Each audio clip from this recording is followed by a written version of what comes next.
Minha esposa e sua família me deixaram congelando na neve. E o que aconteceu depois mudou minha vida para sempre.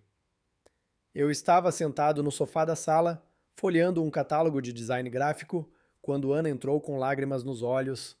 Ela se sentou ao meu lado, pegando minha mão com uma urgência que me deixou imediatamente preocupado. João, temos que falar sobre algo importante, ela disse, sua voz trêmula. Meus pais. Eles perderam tudo em um incêndio. A casa, os móveis, tudo. Eles não têm para onde ir. Eu olhei para ela, sentindo um nó no estômago. Sabia que isso significava que eles precisariam de um lugar para ficar. Eles vão ficar conosco? Perguntei, tentando esconder a inquietação na minha voz. Ana assentiu, as lágrimas agora correndo livremente. Por favor, João.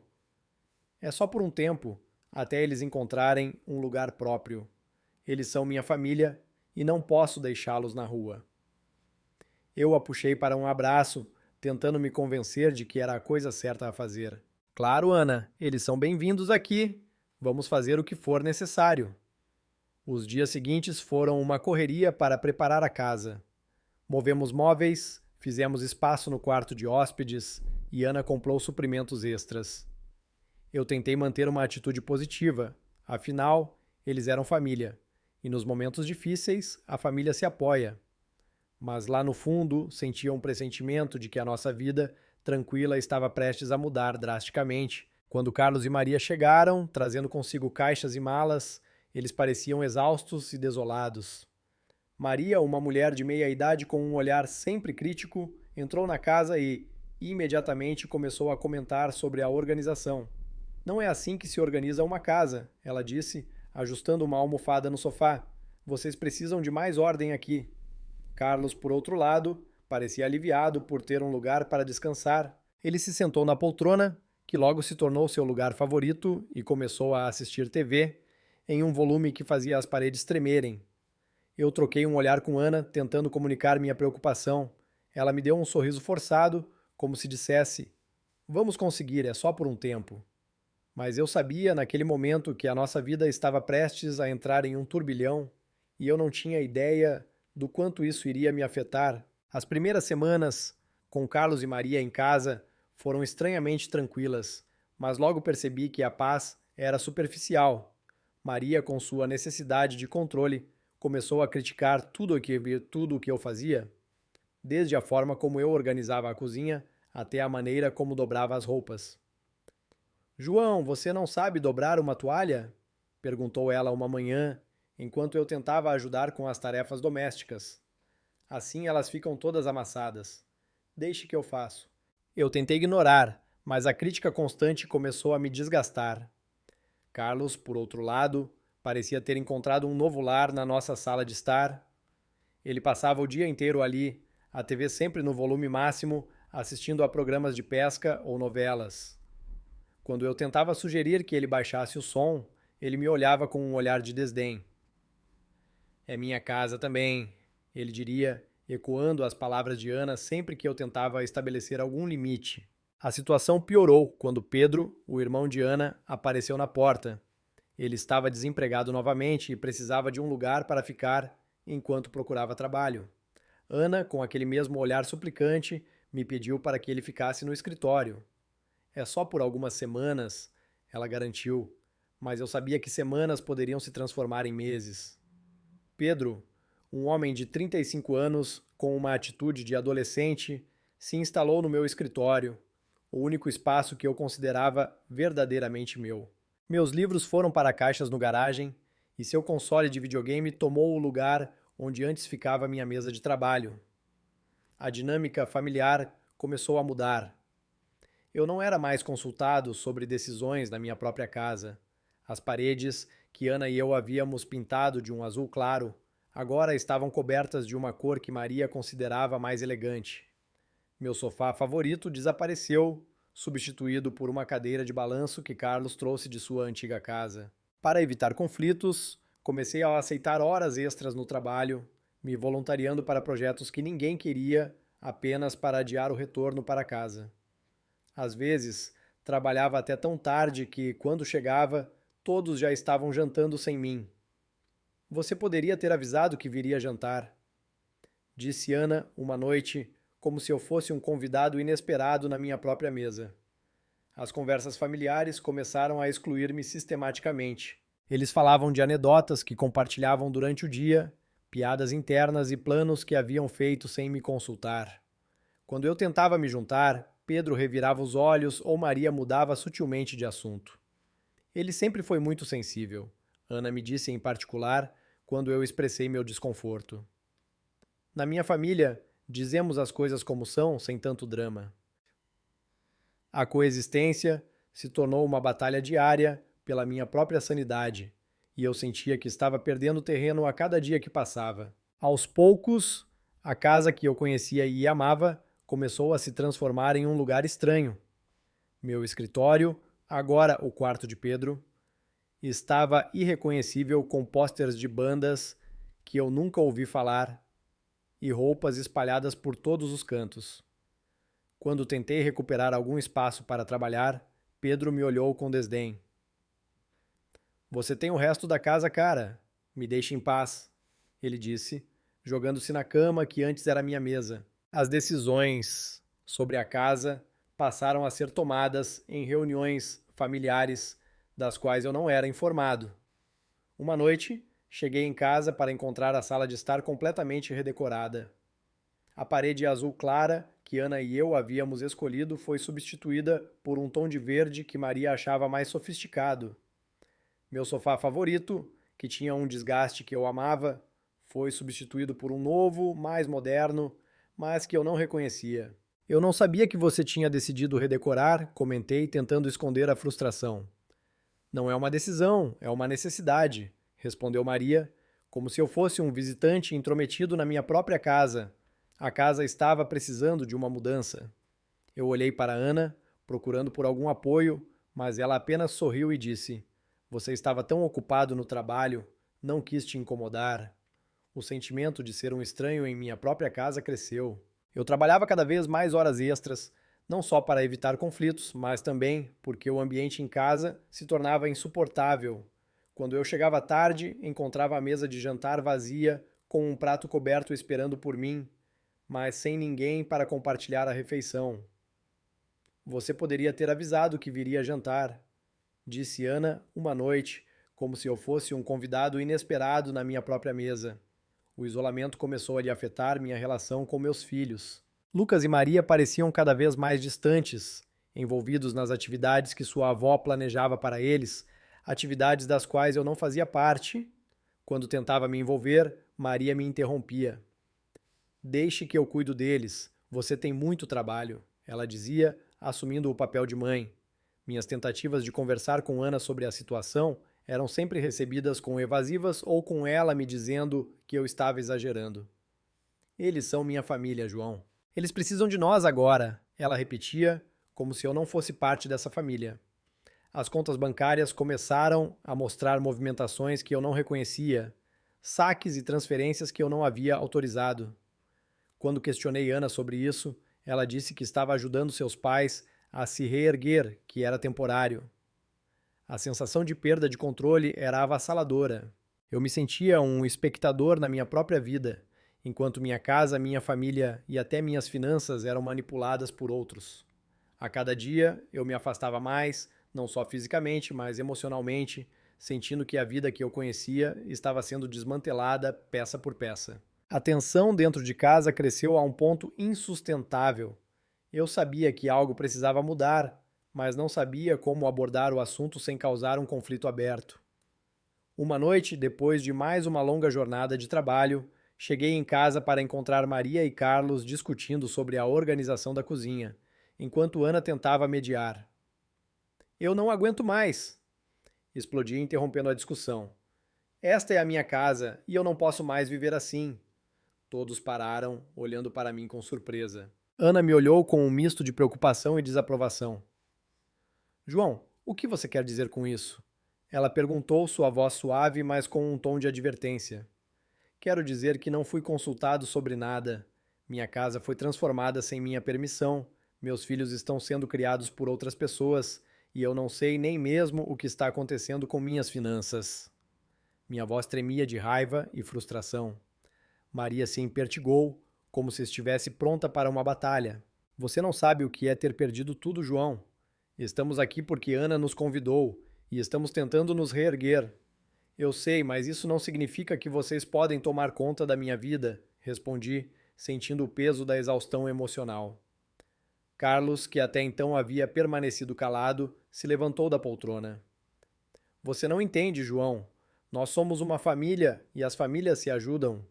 Eu entendo isso, mas não posso viver assim para sempre. Precisamos de regras, de limites. Insisti, tentando manter a calma. Ana, que estava entre nós, parecia dividida. João, eles são minha família. Não podemos simplesmente jogá-los na rua. Não estou dizendo isso, Ana. Mas não posso continuar sendo um estranho na minha própria casa. Respondi, sentindo a dor da nossa desconexão. Pedro, que estava no corredor, entrou na sala. Você está exagerando, João. Eles precisam de ajuda e você só pensa em você mesmo.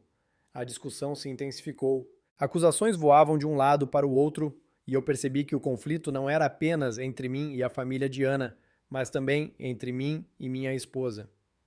Nós estávamos nos perdendo em meio ao caos. Finalmente, exausto, eu disse: Eu não posso mais. Precisamos de um tempo para pensar, para resolver isso. Ana olhou para mim, seus olhos cheios de lágrimas. Você está me deixando? Não, Ana. Estou tentando salvar o que resta da nossa vida juntos. Respondi, sentindo a profundidade do abismo que se abria entre nós. Naquela noite, dormi no sofá, a sala de estar que já não era mais a minha. O conflito havia chegado ao ponto de ruptura e eu sabia que algo precisava mudar, ou perderíamos tudo o que construímos juntos. Depois daquela noite de conflito, a casa ficou em um silêncio pesado. Eu me levantei cedo antes que qualquer um acordasse e fui para o quintal buscando um momento de paz. Lá, enquanto observava o sol nascer, percebi que precisávamos de um plano, uma solução que não destruísse o que ainda restava de nossa família. Quando Ana desceu para o café da manhã, encontrei-a na cozinha, preparando o café.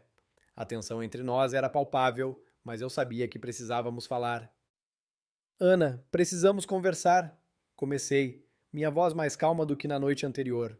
Não podemos continuar assim. Ela parou de mexer o café, virou-se para mim e assentiu, seus olhos refletindo a mesma preocupação que eu sentia. Eu sei, João, eu também não tenho dormido bem. Sentamos à mesa da cozinha e eu expus minhas preocupações. Não é só sobre sua família estar aqui, é sobre como estamos vivendo. Eu me sinto um estranho na minha própria casa. Ana suspirou, seus dedos tamborilando na mesa. Eu entendo, João, mas eles são tudo o que me resta da minha família. Não posso simplesmente virar as costas para eles. Eu não estou pedindo isso, respondi, tentando encontrar um meio termo. Mas precisamos de regras, de um plano. Eles não podem tomar conta da nossa vida. Concordamos em chamar todos para uma reunião familiar.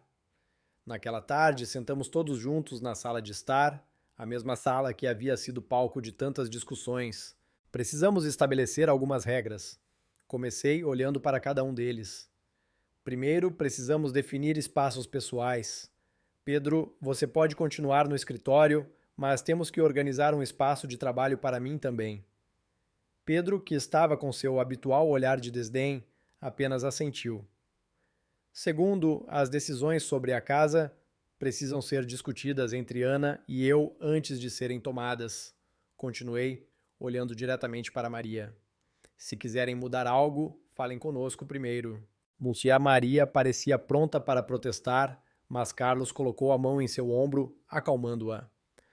Por último, as finanças. Precisamos saber o que está acontecendo. Vamos fazer uma revisão completa das contas e estabelecer um orçamento. Disse, olhando para Ana, que me deu um pequeno sorriso de apoio. Carlos, que até então havia permanecido em silêncio, falou. Entendemos, João. Não queremos causar problemas. Queremos ajudar, mas também queremos respeitar sua casa. A reunião prosseguiu, com cada um expressando suas preocupações e necessidades. Foi difícil, mas pela primeira vez parecia que estávamos todos no mesmo caminho, buscando uma solução. No final, concordamos em algumas regras básicas. Pedro teria um prazo para encontrar um emprego e um lugar próprio. Maria e Carlos teriam mais autonomia, mas respeitariam os limites estabelecidos e todos contribuiriam para as despesas da casa. Ana e Ana e eu, por fim, tivemos um momento a sós onde ela me abraçou, lágrimas escorrendo por seu rosto. Eu não quero perder você, João. Vamos fazer isso funcionar. Aquele foi o primeiro passo para reconstruir o que estava se desfazendo. Sabíamos que o caminho seria longo, mas pela primeira vez em muito tempo, senti que estávamos juntos nisso, lutando para salvar não só nossa casa, mas também nosso casamento e nossa família. Com as novas regras estabelecidas, a casa começou a respirar um ar de renovação. Pedro, embora relutante no início, começou a procurar emprego com mais seriedade, e Maria e Carlos passaram a se envolver mais nas decisões da casa, respeitando os limites que havíamos definido. Ana e eu decidimos dedicar um tempo para nós mesmos, para reacender a chama que parecia ter se apagado com o tempo. Começamos a fazer pequenos rituais, como tomar café juntos antes de começar o dia ou cozinhar juntos à noite, algo que tínhamos perdido em meio ao caos. Uma noite, enquanto preparávamos o jantar, Ana me olhou com um sorriso sincero. Sinto que estamos voltando a ser nós mesmos, ela disse, cortando os legumes com uma leveza que não via há muito tempo. Eu também, respondi, e pela primeira vez em meses senti uma verdadeira esperança. Lucas e Maria, por sua vez, começaram a se abrir mais comigo. Uma tarde, enquanto ajudava Lucas com a lição de casa, ele me perguntou sobre meu trabalho, algo que nunca havia feito antes. Você gosta do seu trabalho, pai? Ele perguntou, seus olhos curiosos. Eu gosto, mas o que eu amo mesmo é estar aqui com você, respondi, percebendo como essas pequenas interações estavam faltando. Pedro, após algumas semanas de busca, conseguiu um emprego em uma empresa de tecnologia. Na noite em que ele nos contou, havia um brilho de orgulho em seus olhos que não víamos há muito tempo. Vou precisar de um tempo para me adaptar, mas estou animado, ele disse, e eu pude ver que ele estava começando a se sentir mais independente. A convivência com Maria e Carlos também melhorou. Eles começaram a se envolver mais na comunidade local, fazendo amigos e até participando de eventos de voluntariado. Isso lhes deu um senso de propósito e, ao mesmo tempo, nos deu espaço para respirar. Um dia, enquanto organizávamos a garagem, encontrei uma caixa de fotos antigas. Sentados no chão, Ana, os filhos e eu passamos horas relembrando momentos felizes, rindo e compartilhando histórias. Foi um momento de conexão que nos fez perceber o valor do que tínhamos. Aos poucos, a casa voltou a ser um lar, um lugar de amor e apoio. As discussões ainda aconteciam, mas agora eram tratadas com respeito e compreensão. As finanças foram organizadas e todos contribuíam de acordo com suas possibilidades, o que trouxe um equilíbrio financeiro que antes parecia impossível. Quando Pedro finalmente encontrou um apartamento para alugar, houve um misto de alegria e tristeza. Ele estava crescendo, se tornando um homem independente, mas também significava que nossa família estava mudando. Na noite antes de ele se mudar, fizemos uma pequena celebração e eu disse a ele: Você sempre terá um lar aqui, Pedro. Ele sorriu, um sorriso que carregava gratidão e um pouco de nostalgia. Eu sei, pai, e sempre voltarei. A reconstrução não foi fácil, mas foi um processo que nos uniu, nos fez crescer e nos lembrou do que realmente importa. Com o tempo, a casa voltou a ser um lugar de risos, de apoio e de amor. Nós tínhamos enfrentado a tempestade juntos. E agora, com cada tijolo colocado de volta no lugar, estávamos construindo algo mais forte do que antes. Com Pedro agora vivendo em seu próprio apartamento, a casa parecia mais espaçosa, mas também mais vazia. No entanto, a sensação de paz e harmonia que tínhamos conquistado era palpável. Ana e eu decidimos aproveitar essa nova fase para fortalecer ainda mais nosso relacionamento e nossa família. Uma manhã de sábado, Enquanto tomávamos café na varanda, Ana me olhou com um brilho nos olhos. João, o que você acha de fazermos uma viagem, só nós dois? Perguntou seu sorriso cheio de esperança. A ideia me pegou de surpresa, mas imediatamente me senti aquecido pela proposta. Eu adoraria, Ana. Acho que precisamos disso. Decidimos planejar uma viagem para a praia, um lugar onde poderíamos relaxar, reconectar e talvez até redescobrir um ao outro. Enquanto preparávamos as malas, Lucas e Maria ficaram animados, ajudando a escolher o que levaríamos. Eles também estavam crescendo e a ideia de ficarem com os avós por alguns dias parecia uma grande aventura para eles. Antes de partirmos, fizemos uma reunião familiar. Pedro, você vai ficar de olho na casa, certo? Perguntei, sabendo que ele ainda estava se ajustando à sua nova vida. Claro, pai, vou cuidar de tudo, ele respondeu, uma nova maturidade em sua voz. Com tudo organizado, Ana e eu partimos para nossa escapada. A viagem foi um bálsamo para nossas almas. Caminhamos pela areia, nadamos no mar e à noite, sentados na varanda do chalé, conversamos sobre tudo, desde nossos sonhos até os desafios que havíamos superado. Durante uma dessas conversas, Ana me disse: Sinto que estamos começando de novo, João, como se estivéssemos reconstruindo não só nossa casa, mas também nosso futuro. Eu também sinto isso, Ana, e desta vez vamos fazer tudo do nosso jeito, respondi, segurando sua mão, sentindo a força do nosso vínculo se renovar. Ao voltarmos, encontramos a casa em ordem, com Pedro, Maria e Carlos, tendo cuidado de tudo. Lucas e Maria estavam cheios de histórias para contar, e a alegria deles era contagiante. Sentamos todos juntos, compartilhando nossas experiências, e percebi que, apesar das dificuldades, tínhamos criado algo belo e forte. No dia seguinte, Ana e eu decidimos fazer algo que havíamos adiado por muito tempo: reformar a casa. Não uma reforma completa, mas pequenas mudanças que refletissem quem éramos agora. Pintamos a sala de estar com cores que nos inspiravam, arrumamos o jardim e até mesmo criamos um espaço de meditação no quintal. Aos poucos, a casa foi se transformando, assim como nossas vidas. Ana começou a dar aulas de arte para crianças na comunidade, algo que sempre quis fazer, e eu me envolvi mais no trabalho voluntário, algo que me preenchia de uma maneira que o trabalho nunca poderia. Nossa família cresceu, não apenas em número, mas em espírito. Maria e Carlos encontraram seu lugar na comunidade e Pedro, mesmo com sua nova vida, sempre voltava para casa nos fins de semana, trazendo novidades e compartilhando suas conquistas.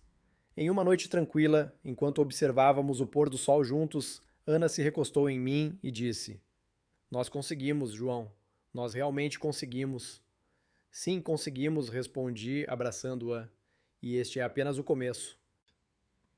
E assim, com cada amanhecer, estávamos prontos para enfrentar o que viesse, sabendo que juntos poderíamos superar qualquer tempestade. A casa que antes parecia abalada pelas dificuldades agora era um testemunho da nossa resiliência e do nosso amor, um novo começo para todos nós. Com a casa reformada e nossa família mais unida do que nunca, Ana e eu começamos a pensar no futuro, não apenas para nós, mas para nossos filhos e netos. A ideia de deixar um legado, algo que transcenderia nosso tempo aqui, começou a tomar forma. Uma manhã, enquanto estávamos no jardim, Ana me disse: João, o que você acha de transformar esta casa em algo mais? Não apenas um lar, mas um lugar que possa inspirar e ajudar outras pessoas? A sugestão dela me pegou de surpresa, mas a ideia rapidamente se enraizou em mim. Você quer dizer como um centro comunitário ou algo assim? Perguntei, já imaginando as possibilidades. Sim, exatamente. Podíamos oferecer aulas, workshops, talvez até um espaço para que as pessoas possam se reunir e compartilhar ideias, ela explicou, seu entusiasmo crescendo. Decidimos falar com o resto da família sobre isso. Naquela noite, durante o jantar, apresentamos a ideia. Lucas, agora um jovem adulto, estava particularmente entusiasmado. Eu poderia ajudar com as aulas de tecnologia, ele sugeriu, seus olhos brilhando com a perspectiva de contribuir. Maria e Carlos, que haviam se integrado tão bem na comunidade, também apoiaram a ideia. Podemos oferecer oficinas de jardinagem e culinária, Maria disse, com Carlos assentindo ao lado dela. Pedro, que já tinha sua própria vida agora, mas ainda era parte integral da família, sorriu. Eu posso ajudar com a parte financeira, garantir que tudo seja sustentável. Com todos a bordo, começamos a planejar. A casa, que já havia passado por tantas transformações, estava prestes a se tornar algo maior. Transformamos o antigo escritório de Pedro em uma sala de aula, o quintal virou um espaço para jardinagem e a sala de estar se tornou um lugar de encontro e discussão. O projeto começou a ganhar vida. Ana e eu, com a ajuda de Lucas, criamos um site e começamos a divulgar as atividades. A comunidade local respondeu com entusiasmo e logo tivemos nossa primeira turma de arte, seguida por aulas de culinária, jardinagem e até mesmo um grupo de leitura. As crianças da vizinhança começaram a frequentar a casa, trazendo risos e energia. Ana, com seu talento para a arte, ensinava pintura e escultura, enquanto eu compartilhava histórias e lições de vida. Lucas, verdadeiro à sua palavra, ensinou programação e robótica, despertando a curiosidade das crianças. Cada dia era uma nova aventura, e a casa que antes era apenas um lar, agora era um farol de conhecimento e comunidade. As pessoas vinham não apenas para aprender, mas para compartilhar, para se sentir parte de algo maior. Com o passar dos meses, o impacto do nosso projeto começou a se espalhar.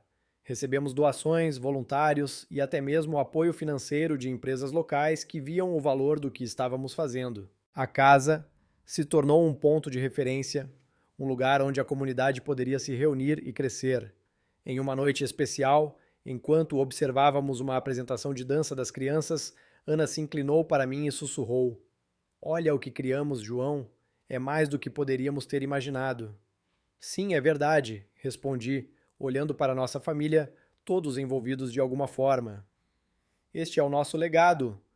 E assim, a casa que uma vez foi abalada pelas tempestades da vida, agora estava cheia de luz, som e esperança. Nós não apenas reconstruímos nossa família, mas também criamos um espaço onde o futuro poderia ser moldado. Um lugar onde o legado de amor, aprendizado e comunidade continuaria a viver muito além de nós. Com o sucesso do centro comunitário em nossa casa, a ideia de expandir nosso impacto começou a se solidificar. Não apenas queríamos continuar o que tínhamos começado, mas também sonhávamos em alcançar mais pessoas, tocar mais vidas. Uma manhã, enquanto Ana e eu estávamos organizando o próximo ciclo de workshops, Lucas entrou na sala com um brilho de excitação nos olhos. "Pai, mãe, o que vocês acham de transformar isso em algo maior? Uma ONG, talvez?" A sugestão de Lucas nos pegou de surpresa, mas imediatamente sentimos que era a direção certa. Uma organização que possa continuar nosso trabalho, mesmo quando não estivermos mais aqui. Ana disse, seu olhar se perdendo em pensamentos sobre o futuro. Decidimos reunir a família para discutir. Naquela noite todos estavam presentes, até mesmo Pedro, que veio especialmente para a reunião. "A ideia é boa", ele começou, "mas precisamos pensar em como estruturar isso, como financiar e como garantir que nosso legado continue a crescer." Com o apoio de todos, começamos a planejar a criação de uma organização sem fins lucrativos. Chamamos de Casa da Esperança, um nome que refletia o espírito do que havíamos construído. A ideia era expandir nossas atividades para além das paredes da nossa casa, alcançando mais comunidades, oferecendo mais programas e, acima de tudo, inspirando outros a fazer o mesmo. Pedro, com sua experiência em finanças, assumiu a responsabilidade de estruturar a organização legalmente e buscar financiamento. Maria e Carlos, com sua conexão profunda com a comunidade, se tornaram os embaixadores da nossa causa, espalhando a palavra e recrutando voluntários. Lucas, por sua vez, se dedicou a criar um currículo abrangente de cursos e workshops, enquanto Ana e eu nos concentramos em desenvolver parcerias e colaborações com escolas, empresas e outras ONGs. O primeiro grande passo foi a inauguração oficial da Casa da Esperança. Foi um evento cheio de alegria, com a presença de toda a comunidade, autoridades locais e até mesmo alguns patrocinadores. Lucas fez um discurso inspirador, falando sobre como cada um de nós pode fazer a diferença e como juntos podemos construir um mundo melhor. A organização começou a crescer, abrimos um segundo centro comunitário em uma área carente da cidade, oferecendo educação, treinamento profissional e apoio emocional. As crianças que antes vinham à nossa casa agora tinham um lugar para chamar de seu, onde podiam aprender, brincar e sonhar. Com o tempo, a Casa da Esperança se tornou conhecida não apenas localmente, mas também em outras cidades. Recebemos convites para compartilhar nosso modelo de trabalho e começamos a ajudar outras comunidades a criarem seus próprios centros. Ana e eu, agora mais velhos, vimos com orgulho nossos filhos e netos se envolverem cada vez mais. Lucas, que assumiu a liderança da ONG, trouxe inovação e visão, enquanto Pedro garantia que os recursos fossem bem geridos. Maria e Carlos, com sua sabedoria e compaixão, continuaram a ser o coração da organização. Em uma tarde tranquila, enquanto observávamos os jovens trabalhando no jardim comunitário, Ana se virou para mim. João, olha o que construímos. É mais do que poderíamos ter sonhado. Sim, Ana, respondi segurando sua mão. E o melhor é que isso continuará, mesmo depois de nós. E assim, a Casa da Esperança se tornou um símbolo de transformação e esperança. Não apenas um legado de nossa família, mas um movimento que inspirava outros a acreditar no poder da comunidade, na força do aprendizado e no amor que pode mudar o mundo. Nossa casa, que uma vez enfrentou tempestades, agora era um farol de luz, guiando o caminho para um futuro melhor para todos. Com a Casa da Esperança florescendo, Ana e eu começamos a pensar em como garantir que o impacto do nosso trabalho perdurasse além da nossa vida. A organização já havia se tornado um ponto de referência na comunidade, mas queríamos algo mais, algo que pudesse inspirar gerações futuras. Uma noite, enquanto estávamos sentados no jardim, agora transformado em um espaço comunitário vibrante, Ana me disse: João, o que você acha de escrever um livro sobre nossa jornada? Não apenas sobre o que fizemos, mas sobre o que aprendemos, as lições que queremos passar adiante. A ideia me tocou profundamente. É uma ótima ideia, Ana. Podemos compartilhar não apenas nossa história, mas também os princípios que nos guiaram. Com essa decisão, começamos a trabalhar no livro. Chamamos de Jardins de Esperança, uma jornada de transformação. Cada capítulo era uma reflexão sobre os desafios que enfrentamos, as soluções que encontramos e as lições de vida que aprendemos ao longo do caminho. Lucas, Maria, Carlos e Pedro contribuíram com suas próprias perspectivas, tornando o livro um verdadeiro trabalho de família. O processo de escrita foi terapêutico. Revisitamos momentos de dor e alegria, de incerteza e triunfo. Cada página foi escrita com amor, com a intenção de inspirar outros a encontrar esperança e força em suas próprias vidas. Quando o livro foi publicado, houve uma grande celebração na Casa da Esperança. A comunidade inteira veio para comemorar, e até mesmo pessoas de outras cidades que haviam sido tocadas pelo nosso trabalho vieram para o lançamento. Lucas, agora um líder respeitado, falou sobre como o livro era um testemunho de que todos podem fazer a diferença independentemente das circunstâncias. O livro se tornou um sucesso inesperado. Escolas começaram a usá-lo como material didático, grupos de apoio o recomendavam e até mesmo algumas universidades o incluíram em seus currículos. As histórias de pessoas que foram inspiradas pelo nosso livro começaram a chegar até nós.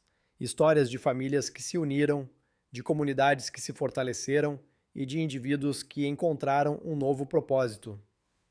Ana e eu, agora em nossos anos dourados, vimos com gratidão e humildade como nosso legado se espalhava. Mas o mais importante, vimos como nossos filhos e netos continuavam a expandir esse legado. Lucas liderava a ONG com uma visão inovadora, Pedro garantia a sustentabilidade financeira, enquanto Maria e Carlos, com sua sabedoria, continuavam a ser a alma da organização. Em um dia ensolarado, enquanto caminhávamos pelo jardim comunitário, Ana se virou para mim e disse: João, olha o que criamos. Não é apenas uma casa ou uma organização, é uma rede de esperança, um legado que continuará a crescer. Sim, Ana, respondi, abraçando-a. E o melhor é que isso não depende de nós. Nossos filhos, nossos netos e todos aqueles que tocaram continuarão a cultivar essa esperança. E assim a Casa da Esperança continuou a florescer, não apenas como um centro comunitário, mas como um símbolo de transformação e resiliência. Nossa história, agora imortalizada em palavras, inspirava outros a acreditar no poder do amor, da comunidade e da educação. A casa que uma vez enfrentou tempestades agora era um farol de luz, guiando o caminho para um futuro melhor para todos, um legado que continuaria a viver muito além de nós. Com o livro Jardins de Esperança fazendo eco por todo o país, Ana e eu começamos a refletir sobre o próximo passo para garantir que o impacto da Casa da Esperança se perpetuasse.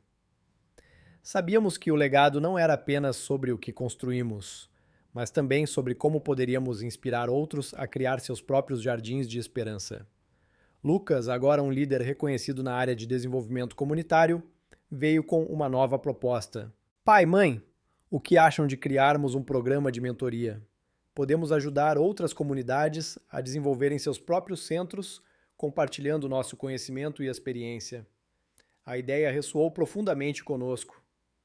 É perfeito, Lucas, disse Ana, seu rosto iluminando-se com a perspectiva. Podemos ser os jardineiros que ajudam a semear a esperança em outros lugares. Decidimos expandir a Casa da Esperança para um programa nacional de mentoria. Chamamos de Semeando Esperança, um projeto que visava capacitar líderes comunitários, oferecendo-lhes treinamento, recursos e apoio para iniciar seus próprios centros de desenvolvimento comunitário. Pedro, sempre o estrategista, ajudou a estruturar o programa, garantindo que fosse sustentável e escalável. Maria e Carlos, com sua experiência em trabalhar diretamente com as pessoas, se tornaram os mentores principais, compartilhando histórias de sucesso e desafios superados. O primeiro grupo de mentoria foi um sucesso. 20 líderes de diferentes partes do Brasil vieram para a Casa da Esperança para um retiro de uma semana. Eles aprenderam sobre gestão de projetos, captação de recursos, educação comunitária e, mais importante, sobre o espírito de comunidade e esperança que nos guiava. Ao longo dos meses seguintes, vimos esses líderes voltarem para suas comunidades e começarem a implementar o que aprenderam. Recebemos relatórios de novos centros comunitários sendo inaugurados, de famílias se unindo para criar espaços de aprendizado e crescimento, e de vidas sendo transformadas. Lucas, sempre inovador, introduziu tecnologia no programa, criando uma plataforma online onde os líderes poderiam compartilhar experiências, buscar conselhos e encontrar apoio. Isso permitiu que o programa Semeando Esperança se expandisse rapidamente, alcançando comunidades que antes estavam isoladas. Ana e eu, agora mais velhos, assistíamos a tudo isso com um sentimento de realização e paz. Sabíamos que nosso trabalho estava em boas mãos, que nossos filhos e netos continuariam a cultivar a esperança. Mas também sentíamos uma nova energia, uma nova geração de líderes emergindo, pronta para levar adiante a tocha da nossa missão. Em uma cerimônia especial, celebramos o primeiro aniversário do programa Semeando Esperança. Líderes de todas as partes do Brasil vieram para compartilhar suas histórias de sucesso. Foi um momento de reflexão e celebração, onde vimos o impacto multiplicado do que começamos em nossa própria casa. Ao final do evento, Ana se virou para mim, seus olhos brilhando com lágrimas de felicidade. João, olha o que criamos. Não é apenas um legado, é um movimento. Sim, Ana, respondi segurando sua mão. E o melhor é que isso não depende apenas de nós. É uma rede de esperança crescendo e se espalhando, tocando vidas que nunca poderíamos alcançar sozinhos. E assim a Casa da Esperança continuou a florescer, não apenas como um centro comunitário, mas como um catalisador de mudança, um farol de luz que inspirava outros a acreditar no poder da comunidade, da educação e do amor. Nossa história, agora parte de um movimento maior, continuava a inspirar, a transformar e a semear esperança em todos os cantos do país.